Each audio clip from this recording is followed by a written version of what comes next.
Well, it's a conversation, we've had many times on this show, and we know that Lorraine Kelly has had this conversation many times on her show, but she hasn't had them on her show with her daughter, as far as we know, and there they both are. Afternoon to you both, Lorraine and Rosie. Good to see you. And Lorraine, you have talked about it a lot, we know, and it's great that we said we've got this platform, haven't we? But what is it with you and Rosie now that you're saying, you need to talk to your daughters as well? Well, it was really interesting, wasn't it, when we had the conversation, and then you said about you not really knowing much about it. I knew nothing, absolutely nothing. I never taught at school, I don't speak about it with my friends, my woodwigs. I know, it's not happened. But you said that they should get it at school, they should be taught it at school. And the way that you get education about all kinds of things like relationships and everything, that you should be able to get that at school. And I thought that was a brilliant idea, because the statistics are horrendous, aren't they? I mean, I couldn't believe it. Always Discreet did this amazing survey and said 2/3 of women are underprepared. It sneaks up on you, and it certainly did that for me. Lorraine, when were you first aware? Because we said we do talk about these things, but even for you, having done that, you said you weren't absolutely sure. Is this the menopause? Is it something else? When were you first aware of it? To be honest, it did creep up on me, didn't it? And it was, do you remember when we went on a wee lovely weekend to Spain? The weather was gorgeous, everything was lovely. And my husband just looked at me, your dad just looked at me and said, "You are not yourself, you're flat."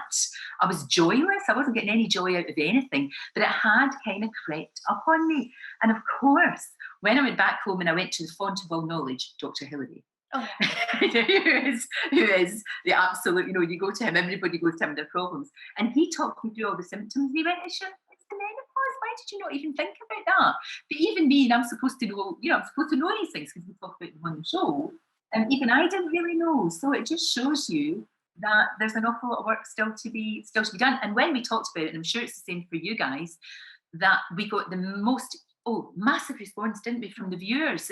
They just said thank you for talking about it, because it has to be spoken about. Yeah, I mean, you've said there that your husband mentioned that there was something different about you, and I know you've said in the past that you lost yourself a bit. Rosie, I wanted to ask you, did you also feel that you lost your mum a bit? Were there things about your mum where you were thinking, what's wrong with her? I can't quite work this out.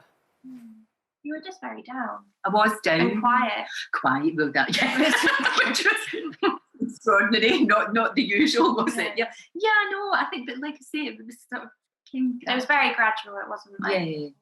Yeah. And then I would always, especially when you were in Singapore, I would always, when we were doing Zooms, I would always try and be really up, and try not to worry you, I suppose, yeah. And what about, you do this podcast together now, Rosie, What If?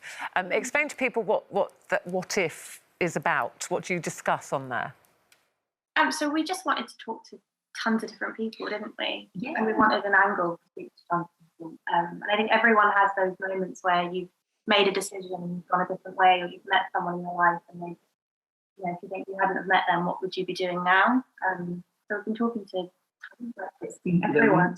It's just basically we've got a big list of people that we want to do with. Starting with Craig David right at the top, and Got One, and Justin, and PSI, and Tim Peake the astronaut, and it's just grown, and it's been a joy. It's been a lovely Rosie. Rosie, obviously everybody loves your mum, and it's your great mum. What's it feel like having Lorraine Kelly as your mum? What is the conversation amongst your friends about this as well? I don't know any different. Like growing up, you were always on the TV, so I guess I never knew any different really. And like my people I went to school with were lovely. Everyone has always been so nice. I think it's because you are embarrassing, but not an embarrassing mum in the sense of... I'm quite embarrassing. Yeah. But I'm quite... But you have a lovely job and you're very respectful and lovely. Whereas I think maybe if I wasn't, it could be a bit embarrassing. And we do talk about... Well, I would like to think that we talk about absolutely everything, but I'm Rosie's mum, and you don't talk to me about everything, do you? I'm not your pal. No, in that sense. Yeah. I mean, we get on. Oh, hi, Ruby Snoop. Ruby is here because she has to sleep on Rosie. And I know Julian's talking about doggies later on, and what we're going to say, dogs get us through everything, don't you? It's my Angus's. Rosie, it's a fact of life that all mums are embarrassing, by the way, so there you go. But I wanted to ask you, because I know you're great mates and you've obviously got a great chemistry together, but you do also have to have serious conversations. And I was quite interested, Rosie, you used to live in Singapore and you both felt that that was a lot safer than living back here, and you've had to have a serious conversation about safety on the streets, you know, surrounding the whole Sarah Everard scenario. What was it about Singapore that felt safer? Just everything. I think it's a completely different culture there, obviously. And anything to do towards, you know, rape or murder, you get the worst. The deterrents are huge, but also, like, you're right about the culture. That you could walk home. I used to walk home after going out. People would leave their bags at the bar to go dancing and then come back, and it's just a completely different way. And then when you came home, I had to say, it was a horrible conversation to have, but I had to say to you, look, and it wouldn't, you know, you happen to come back to London, it could be any city in the UK. I said, you can't leave your drink on the bar, you can't walk home, you can't leave your pals behind. I would never do that anyway, you wouldn't. You felt like you needed to say I know, but it's only because you were away for so long and it was a different place that you were, and it was, I mean, for me, it was brilliant that Rosie was in Singapore because I felt you were so safe, and that stopped me from being, you know, this sort of paranoid mother and so worried. So it was good. Listen, it's good to talk to you both. Where can people find your podcast, What If, Lorraine?